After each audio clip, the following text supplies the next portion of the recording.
Guys, good evening, ang kapayapaan ng Diyos sa ating lahat. Mag-overtime muna tayo guys. May titrain tayong carrier dito na 1.5 horsepower. Nag-DIY yung ating customer at nilinisan niya at di na umandar. Yan. Nakita ko rito guys, nabasa to. Ayan oh. Napakadumi nito guys kanina, nilinis ko lang to. Parang tabi daw ng kalsada eh. Yan, ito naman na-check ko na to. May nakita na akong problema dito. Yan, kaya ayaw mandar ng ating outdoor unit. Yan. Ito nakita kong problema guys, oh. Nag-open siya. Itong resistor na 56 ohms, yan, nag-open. Tapos itong IC niya, yung regulator, sira na.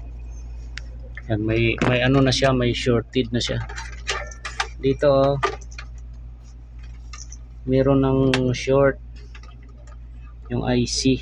Ayan oh, may 105 ohms na siyang nare-reading. Ito yan oh, na dapat na wala to. Wala tayo dapat mare-reading dito.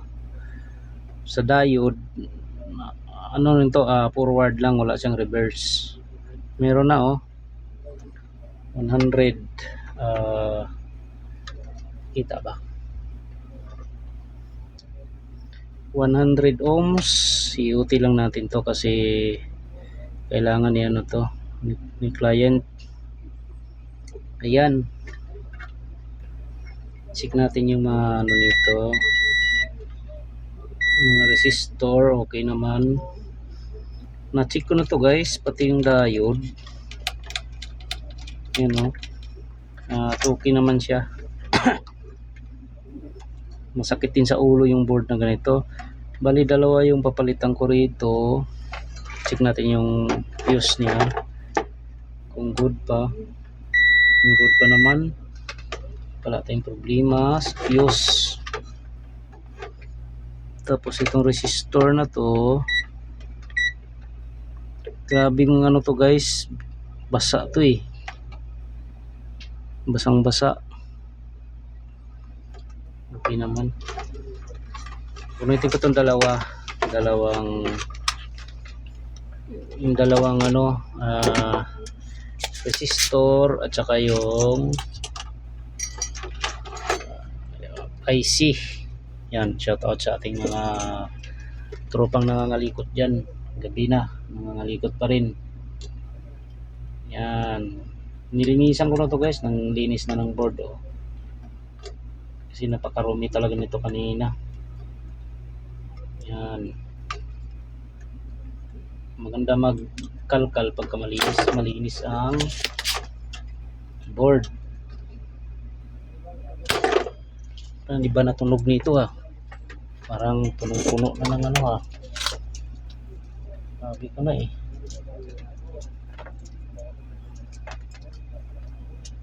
punong-puno na ng debug, you know.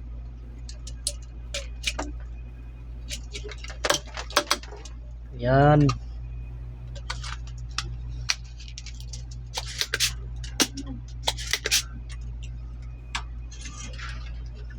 okay, tuloy lang. Tingnan natin to.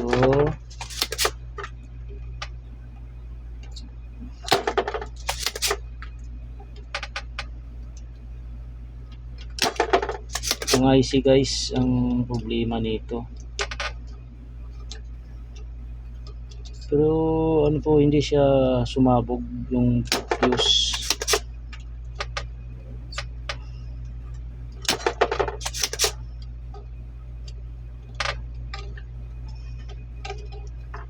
Yan, tingnan natin to.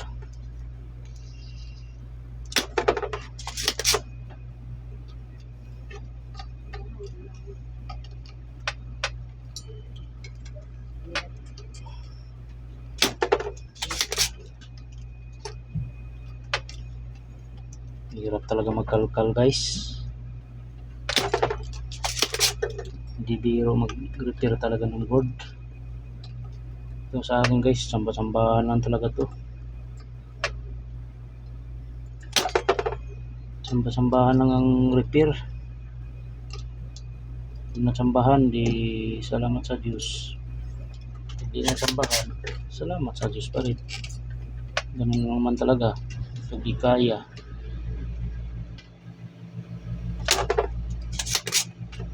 Yan. Tingnan natin tong ano na to. Kung natsatsambahan ba.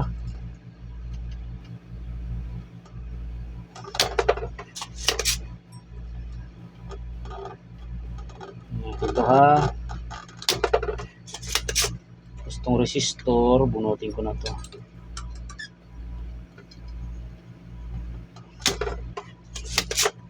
Uy, natuklap.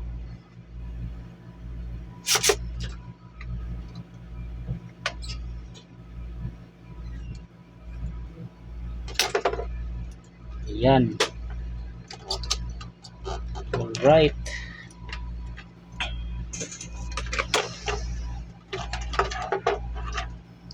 Okay, ito yung resistor. Tigas oh. Yun.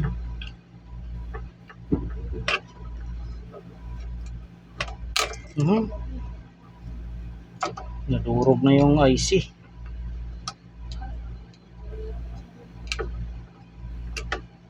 IC niya guys oh. Nadurog ah.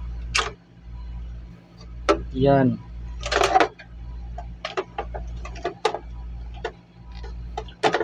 Ito yung resistor. 56 ohms yan eh. Tingnan natin ulit to, i-check ulit to kung ma-shorted pa yung ano niya, ganyang linya dito.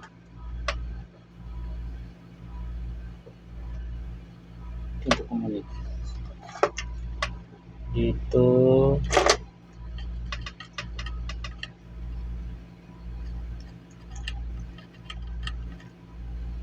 Dito siya pumunik sa paa. Dito. Yun o. Dito pumunik sa dito guys.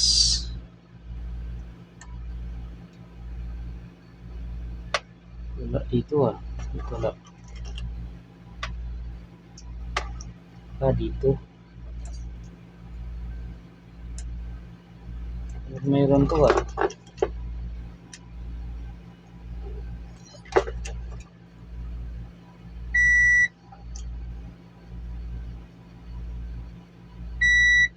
Tingnan mo, meron dito oh. Pagdating dito sa likod. Okay.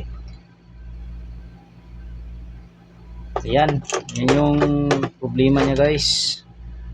Ngayon wala na siyang, hindi na nagbabaser oh. So itong kapasitor natin, check natin to kung yan, okay. Natin to, okay. Yung mga katabi niyang parts, i-check natin yan kasi mamaya nadama yan eh. Yan, lagi natin i-check yan. Ayos, good siya. Good yung diode. Na-check ko na rin tong ano nito, itong kanyang pinalawang na oh, yung kanyang chopper. Goods naman, wala naman ako nakitang problema. Buo naman yung chopper niya. Ito guys, ito oh, buo naman siya oh. Chopper, yan. Yan, lagi kayong nag-check dito guys para sa mga tropa nating mga ngalikot na mga bago. Check nyo lagi to. Yan, bawang nasira yung power IC nyo, i-check nyo lagi ang mga chopper nya kasi madalas yan pinalitan nyo nga, Nakita nyo yung IC. Ayan problema, nag-open yung kanyang chopper, hindi nyo rin magagawa. Yan, kailangan mag-check tayo palagi. Okay, at ito mangangahoy na naman ako nito ng parts. Dalawa yung nakikita kong problema. Ito, nag-open yung kanyang resistor saka itong IC nya, oh, nadurog na, oh, paghila ko. Nabasa ni Tumir to, ni customer. Nag DIY siya maglinis, nagtipid. Ayan, sa katipid niya nalakihan tuloy siya. Okay, at hanap ako ng saan na ba yung kakahuyan ko. Ito kakahuyan ko, oh. Pareho yata ng IBM to, ah. Ito kakahuyin ko, guys, to. Tingnan ko to kung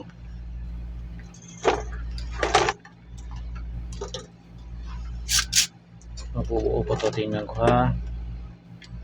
Sana kumana to. Sana mapagana ko to para makabili ng bigas-bigas.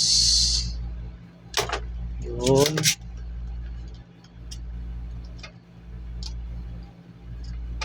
Natin to.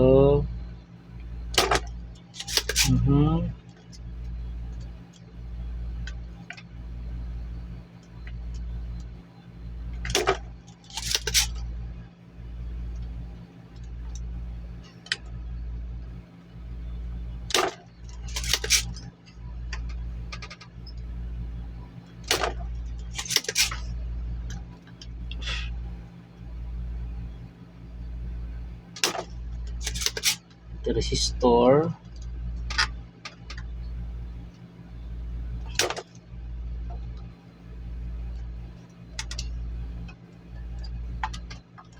ito resistor, guys, ano yan ang value talaga nito, 56 ohms, 56 to, ayan. Okay, punutin ko muna tong resistor. Ari ko init. Yan, ito, oh.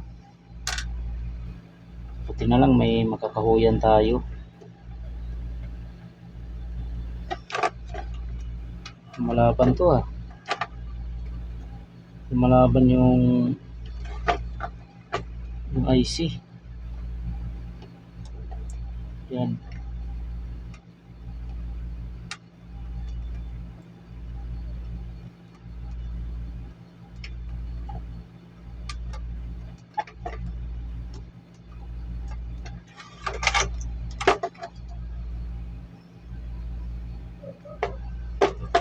Try natin kung sundutin to para yun,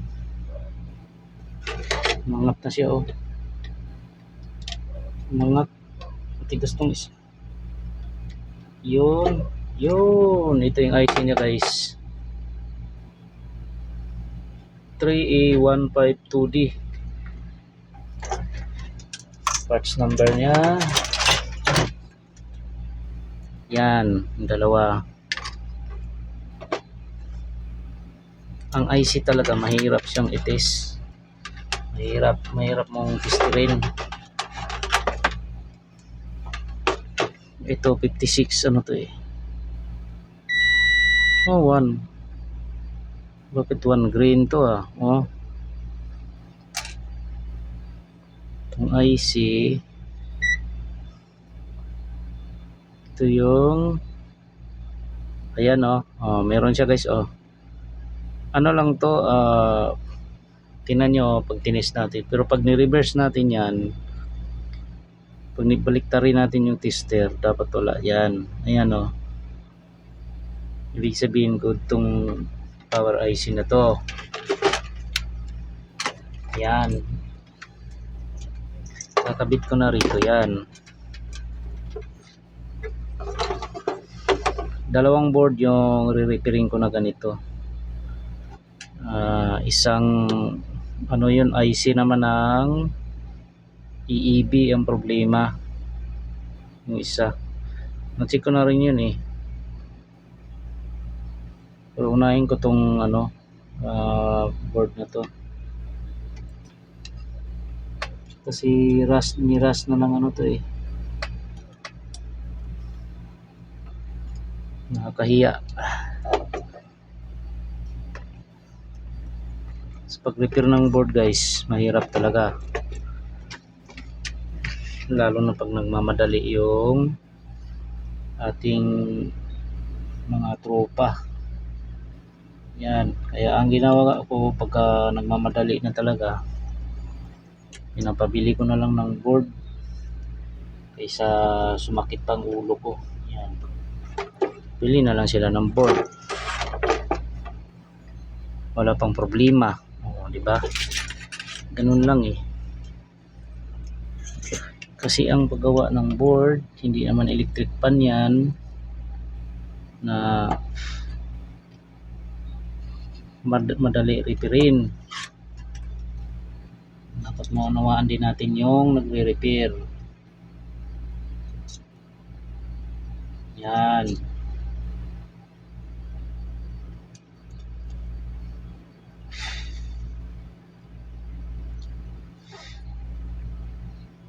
Ito.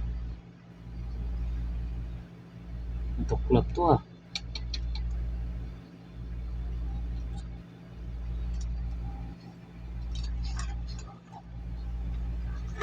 Yung isa, dito ko na lang hinahangin.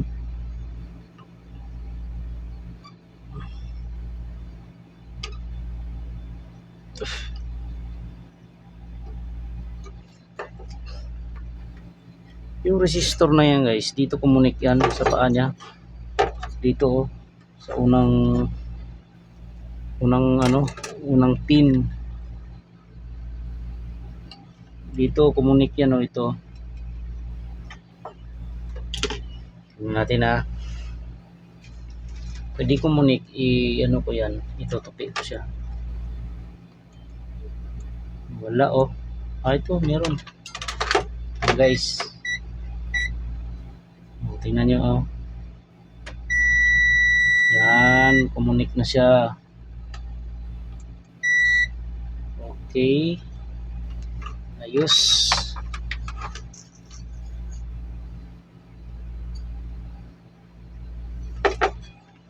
Kutkurin ko nga para sureball.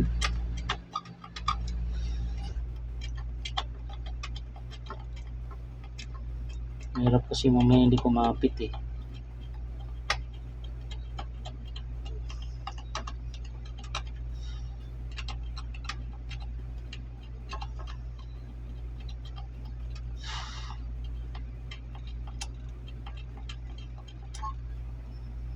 Yan.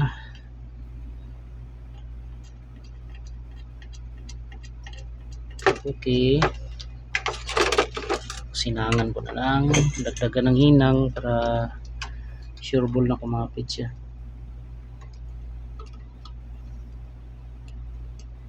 Yun. Yun. Oh.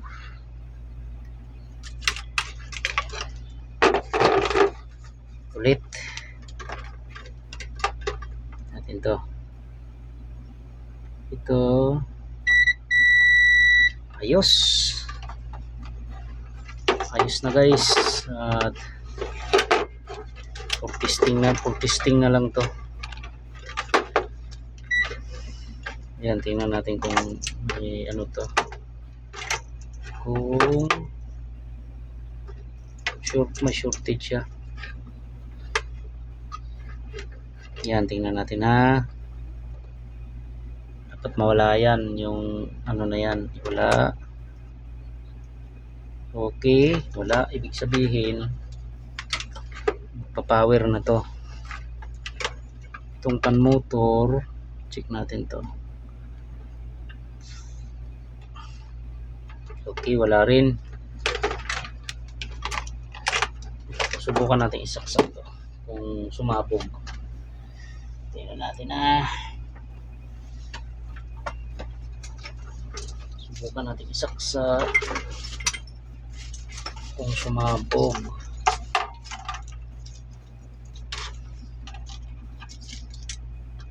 Yan, tingnan natin try ko muna guys kung mag-click yung kanyang relay. Sana mag-click. Ayan.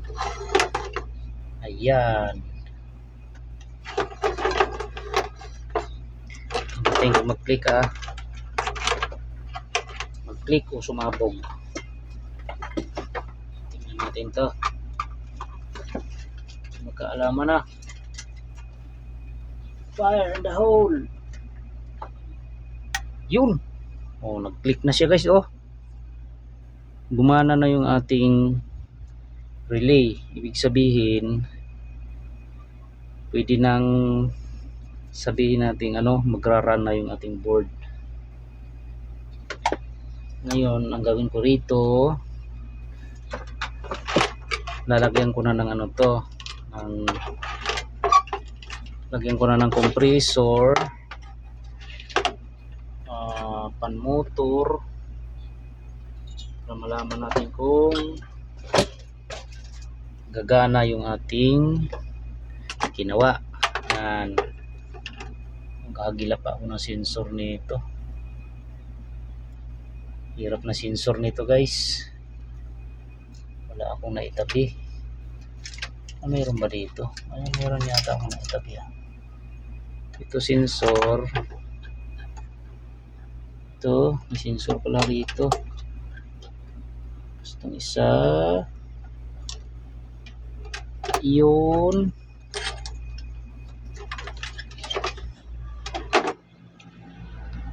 Hanap ko na ako ng isa guys. At kailangan ko pa na isang sensor. Yan, wait lang sensor kailangan ko pang carrier. Kalawit-lawit lang yung aking mga sensor dito. Malaki yung isa niyan guys. Malaki yung sensor na to, malaki yung socket. Pang ata to? Sa condenser, sa compressor. Try. Nahulog pa Ito yata. Parang ito Tika lang Ano ba to? Panasonic to. Hanap na ako guys. Carrier.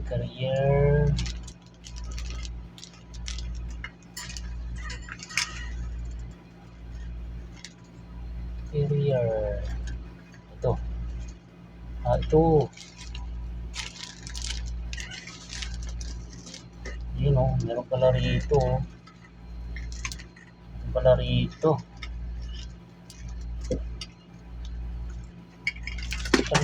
Kaulog-ulog na yung mga sensor dito.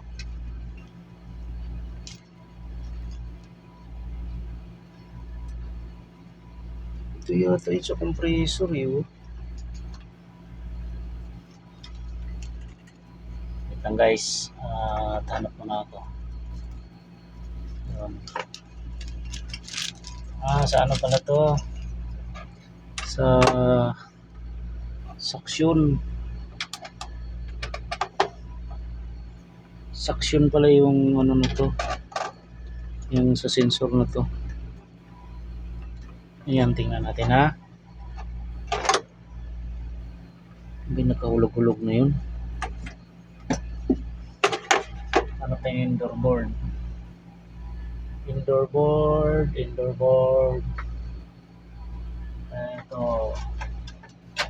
nawa yung indoor board na isa. Ayun pala yung isa. Ito gamitin natin to.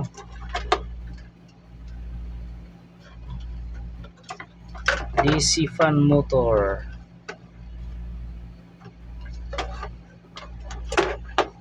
Yun oh.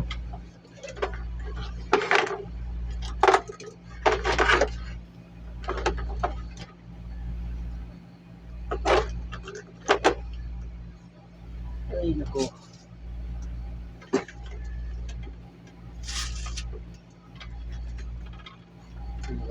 Ito ah.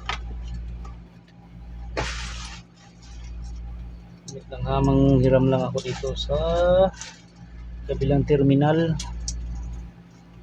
Wala tayo. Ito. Hiramin muna natin itong terminal dito. Sit up ko lang muna guys. Sit up ko lang muna to. Ito na guys. Na-sit up ko na. Na-sit up ko na yung board. Ito yung outdoor niya. Nandito yung indoor. Binaba ko kasi baka malaglag eh. Yan. May compressor na yan.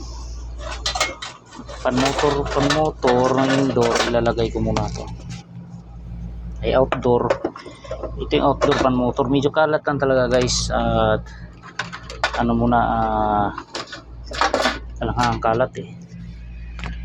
Teka lang ha.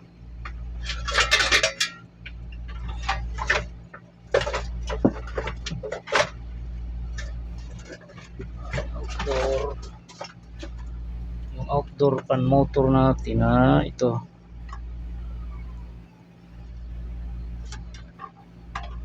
Yun. Yung EEB, di na muna natin ilagay. Okay lang naman yan. Ayos. Tingnan natin kung under to. Saksak ko muna to. Tingnan ko kung sumabog. Tingnan natin kung sumabog ah. Fire in the hole. Boom. Yun. Nag-click. Nag-click ang relay. Tingnan natin to. Gumana na yung ating board. Ayun, ikot na yung ating fan motor. Indoor fan motor. Tayo natin gumana guys. Sana gumana. Sana lang gumana. Sana gumana to. Oh, may pambigas. Yan, tingnan natin to. Yan, namikot na yung ha? Dali mo na naman basura dito. Huwag mo yan, kukunin na yan bukas. Ayan o, kumana na yung ating indoor pan motor. Ito yung outdoor pan natin o. Ito yung ni-repair. Ito yung ni-repair ko na board. Pinalitan ko ng power IC at saka yung resistor. Sana wala na ibang problema. Tapos meron pa tayo dito guys, 2.5 horsepower. Error naman ito, iwan error. Wala daw power eh. Ayan. So dito muna tayo, focus muna tayo dito. Focus muna tayo dito. Sana gumana. Tingnan natin to ha. Tayo natin guys. Antay tayo. Tayo na tayo. Ilang minutes. Delay lang yan eh.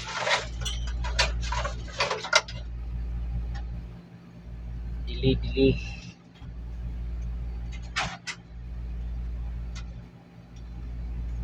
Compressor na tayo.